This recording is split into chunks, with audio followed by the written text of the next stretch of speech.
రాధ నా ప్రాణమని దమయంతికి షాక్ ఇచ్చిన విక్రమ్, రాధ రామచంద్ర కూతురు అని పద్మకి నిజం చెప్పేసిన సీనయ్య, రాధ రామచంద్రయ్య కూతురని పద్మ నిజం తెలుసుకోబోతుందా? అసలు ఏం జరిగింది అనేది ఈ వీడియోలో తెలుసుకుందాం. వీడియో చూసే ముందు తప్పకుండా లైక్ చేయండి. మీరు చేసే లైక్ మాకు ఎంతో సపోర్ట్నిస్తుంది. తన కుటుంబం సమక్షం ముందే విక్రమ్ రాధ ఇద్దరూ కూడా పెళ్లి చేసుకుంటారు. పెళ్లి చేసుకునేటప్పుడు రాధ అయితే చాలా బాధపడుతూ ఉంటుంది వాళ్ళ అమ్మ నాన్నని తలుచుకొని.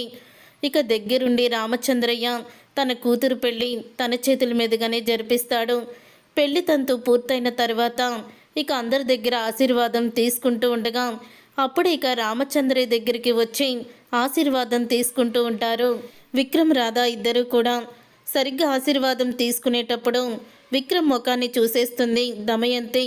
ఇక విక్రమ్ ముఖాన్ని చూసేసి ఆగు అని గట్టిగా అరుస్తుంది. తన తల మీద ఉన్న తలపాగాన్ని తీసేస్తుంది.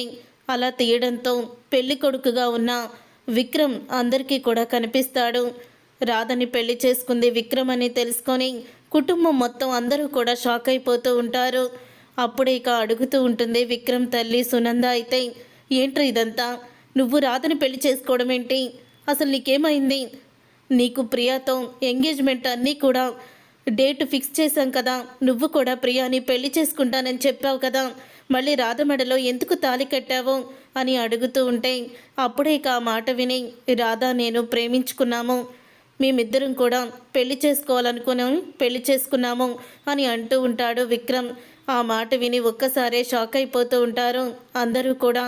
అప్పుడే ఇక ప్రియా అయితే, ఏమే అసలు ఏమనుకున్నావు? నీ గురించి నువ్వు మా బావని పెళ్లి చేసుకుంటావా? అసలు నువ్వెంత, నీ అర్హత ఎంత అని ప్రియా అయితే రాధని కొట్టబోతూ ఉంటుంది. అప్పుడే రాధని కొట్టబోతూ ఉండగా రామచంద్ర అయితే, అమ్మ ప్రియా ఆగు, రాధది ఒక్కదాందే తప్పులేదు, విక్రమ్ది కూడా తప్పుంది కదా అని అంటూ ఉంటాడు రామచంద్ర. అప్పుడే ఇక దమయంతి అయితే, ఇంకా ఏంటి ఆలోచించేది బావగారు? విక్రమ్ ఇంతలాగా నా కూతురికి అన్యాయం చేస్తే ఇంకా మీరు విక్రమ్ని వీళ్ళిద్దరిని వెనకేసుకొస్తున్నారా అని అడుగుతూ ఉంటుంది దమయంతి. అప్పుడు ఇక విక్రమ్ని వెతుక్కుంటూ గుడి దగ్గరికి అయితే వస్తుంది పద్మ. గుడి దగ్గరికి వచ్చేసరికి అప్పుడు ఇక విక్రమ్ని చూసి, ఇదేంటి విక్రమ్ బాబు మీరు పెళ్లి చేసుకున్నారా అని అంటూ ఉంటుంది. ఇంతలో ఇక ముసుగులో ఉన్న రాధ కనిపించదు పద్మకి. అప్పుడు ఇక విక్రమ్తో, మా రాధ ఎక్కడికి వెళ్ళిపోయిందో తెలియడం లేదో, ఫ్రెండ్ పెళ్ళని చెప్పి పెళ్లి కూతురుగా ముస్తాబయ్యి వెళ్ళింది, ఇప్పటి వరకు ఇంటికి రాలేదు బాబు. మొన్న ఇంటికి వచ్చి గొడవ చేసిన రౌడీలు దాన్ని ఏమన్నా చేశారేమని భయమేస్తుంది, మీరు తప్ప నాకు ఇంకెవ్వరూ లేరు, అందుకే మీ కాడికి వచ్చాను అని పద్మ అంటూ ఉంటే, ఇంకా ఎందుకే నాటకాలు? నీ కూతుర్ని పెళ్లి కూతుర్ని చేసి ఈ విక్రమ్ గారిని పెళ్లి చేసుకోమని పంపించావు కదా, మళ్ళీ కొత్తగా వచ్చి నాటకాలు ఆడుతున్నావా నాటకాలు అని పద్మ అని తిడుతూ ఉంటుంది దమయంతి. అప్పుడే, ఏం మాట్లాడుతున్నారమ్మా? నేను నా కూతుర్ని విక్రమ్ బాబుని పెళ్లి చేసుకోమని పంపించడం ఏంటి అంటే, విక్రమ్ బాబు పెళ్లి చేసుకుంది అని అంటూ ఉంటుంది పద్మ. ముసుగు వేసుకున్న రాధ ముసుగు తీస్తుంది. అప్పుడు ఇక రాధని చూసి ఒక్కసారి పద్మ షాక్ అయిపోతూ, రాధమ్మ ఏంటిదంతా? ఫ్రెండ్ పెళ్ళని చెప్పి నా చేత పెళ్లి కూతుర్ని చేయించుకొని ఏంటి నువ్వు చేసింది అని అంటూ ఉంటే అప్పుడు ఇక రాధ అయితే వాళ్ళ అమ్మని పట్టుకొని ఏడుస్తుంది.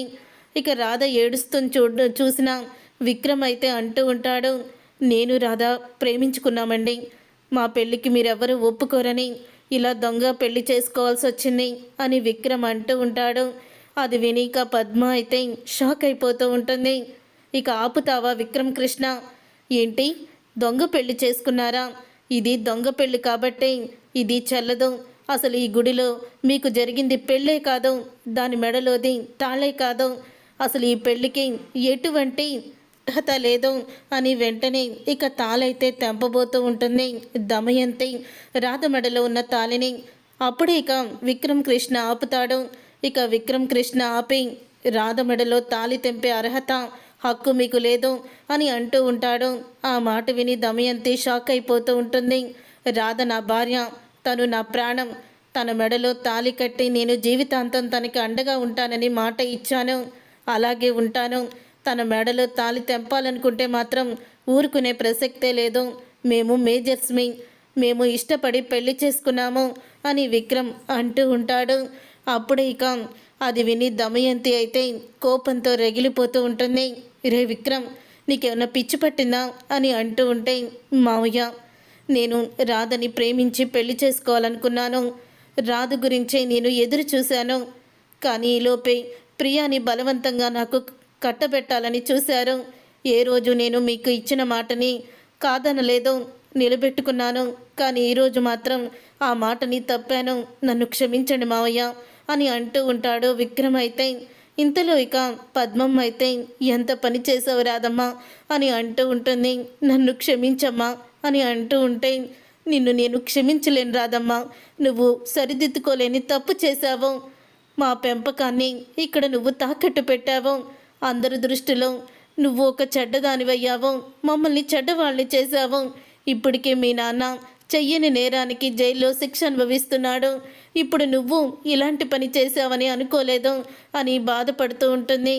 నువ్వు అసలు నన్ను అమ్మ అనే పిలవద్దు అని చెప్పి అక్కడి నుంచి పద్మమ్మ వెళ్ళిపోతుంది. ఇక పద్మమ్మ అలా తిట్టేసి వెళ్ళిపోవడంతో రాధ అయితే ఏడుస్తూ ఉంటుంది. ఇంకా దమయంతి అయితే, వీళ్ళిద్దరూ నా ఇంట్లోకి అడుగు పెట్టడానికి వీల్లేదు అని అంటూ ఉంటుంది దమయంతి. అప్పుడు ఇక రామచంద్రయ్య అయితే అంటూ ఉంటాడు, దమయంతి ఆవేశపడుకు, వీళ్ళిద్దరూ మన ఇంట్లోనే ఉంటారు అని అంటూ ఉంటాడు రామచంద్రయ్య. అంటే నా కూతురు ఉండాల్సిన స్థానంలో ఈ రాధ నా ఇంట్లో తిరుగుతుందా? అది నేను అస్సలు కూడా సహించలేను. వీళ్ళిద్దరూ నా ఇంట్లో ఉండడానికే వీల్లేదు అని అంటూ ఉంటుంది దమయంతి. అప్పుడు ఇక విక్రమ్ అయితే, నేను కూడా ఆ ఇంట్లో ఉండదలుచుకోలేదు. నా భార్యకి గౌరవం లేని చోట, మర్యాద లేని చోట నేను కూడా ఉండను అని విక్రమ్ అయితే అంటూ ఉంటాడు. తర్వాత పద్మమ్మ ఏడుస్తూ ఇక జైలుకి అయితే వెళ్తుంది. అలా జైలుకి వెళ్ళి సీనయ్యని కలుస్తుంది. ఇక సీనయ్య అయితే పద్మమ్మను చూసి షాక్ అయిపోతూ, ఏమైంది పద్మ, ఎందుకు ఏడుస్తున్నావు, ఏం జరిగింది అని అడుగుతూ ఉంటాడు. అవును, మన రాధమ్మ రాలేదేంటి, చెప్పు ఏమైంది అని కంగారు పడుతూ ఉంటే, అన్యాయం జరిగిపోయిందయ్యా అని అంటూ ఉంటుంది పద్మ. ఇంకా రాధకి ఏదైనా ప్రమాదం జరిగిందేమో అనుకొని చాలా భయపడిపోతూ ఉంటాడు సీను. అయితే రాధమ్మకి ఏమైంది, నా రాధమ్మకి ఏమైందో చెప్పు అని అంటూ ఉంటే, రాధమ్మకి ఏమీ అవ్వలేదయ్యా. రాధమ్మ ఆ పోలీస్ బాబు అయినా విక్రమ్ బాబుని పెళ్లి చేసుకుంది.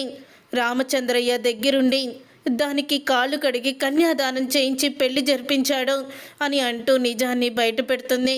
అది విని ఒక్కసారి సీను షాక్ అయిపోతూ ఉంటాడు. ఏంటి పద్మ నువ్వు చెప్పేది అని అంటూ ఉంటే, అవునయ్యా, నువ్వు తీసుకువచ్చిన పెళ్లి కూతురు చీరని కట్టుకొని నా చేత పెళ్లి కూతురుగా ముస్తాబు చేయించుకొని ఫ్రెండ్ పెళ్ళికి వెళ్తున్నానని చెప్పి ఆ విక్రమ్ కృష్ణని పెళ్లి చేసుకుంది. దగ్గరుండి విక్రమ్ కృష్ణ ముఖానికి ముసుగు వేసుకొని ఉండడంతో వాళ్ళు కూడా గుర్తుపట్టలేకపోయారు. రామచంద్రయ్య రాధ తన ప్రాణాల్ని కాపాడినందుకు తనకి కన్యాదానం చేసి రుణం తీర్చుకున్నాడట అని అంటూ ఉంటుంది పద్మ. అయితే భగవంతుడా, నేను అనుకున్నదే నిజమైంది కదా అని అనుకుంటూ ఉంటాడు సీనయ్య. అందుకనేనా నన్ను ఇలా జైల్లో పెట్టించావు? నేను అనుకున్నట్టే రామచంద్రయ్య గారి చేతుల మీదుగానే ఆయన కూతురు పెళ్లి జరిగింది. నేను చేసిన పాపంలో కొంతమేర ప్రక్షాళన అయ్యింది అని అనుకుంటూ ఉంటాడు సీను. అప్పుడే ఇక పద్మమ్మ అయితే, చూడయ్యా, రాధమ్మ ఎంత పని చేసిందో, రాధమ్మ ఇలా చేస్తుందని నేను అస్సలు కూడా అనుకోలేదు అని అంటూ బాధపడుతూ ఉంటే, ఎందుకే బాధపడుతున్నావు? రాధమ్మ ఎవరిని పెళ్లి చేసుకుందనుకుంటున్నావు? ఎవరింటికి కోడలుగా వెళ్ళిందనుకుంటున్నావు? తన ఇంటికి తనే కోడలుగా వెళ్ళింది. రాధమ్మ పెళ్లి చేసుకుంది స్వయంగా తన బావనే, రామచంద్ర గారు కూతురే మన రాధమ్మ అని అంటూ ఉంటాడు సీను. అది విని పద్మ షాక్ అయిపోతూ, ఏం మాట్లాడుతున్నావయ్యా అని అనగానే, అవునే పద్మ, ఈ మధ్య నాకు తెలిసింది. ఆ రోజు సంక్రాంతి పండగకని నేను రామచంద్రయ్య గారి ఇంటికి రాధమ్మతో వెళ్ళినప్పుడు రాధమ్మ చిన్ననాటి ఫోటోని చూశాను. అప్పుడే నాకు అర్థమయ్యింది, రాధమ్మ ఇంటి వారసురాలని, రామచంద్రయ్య కూతురని నిజం తెలిసింది. కానీ నిజాన్ని నేను రామచంద్రయ్యకి చెప్పడానికి వెళ్ళినప్పుడు ఆ దమయంతి ఎందుకో తెలియదు కానీ నన్ను, రాధమ్మను కూడా చంపాలని, ఈ నిజం ఎవ్వరికీ తెలియకూడదని తను మన ఇంటి మీదకి రౌడీల్ని పంపించింది అని నిజాల్ని బయట పెడతాడు సీనయ్య. అయితే చూసారుగా ఫ్రెండ్స్, రాబోయే కథలో ఖచ్చితంగా ఇలాగే జరగబోతుంది. రాధకి తన అసలు తండ్రి రామచంద్రయ్య అని నిజం బయటపడాలి అని అనుకునే వాళ్ళు తప్పకుండా వీడియోని లైక్ చేయండి. మీరు చేసే లైక్ వల్ల ఇలాంటి వీడియోస్ మీ ముందుకి వస్తాయి.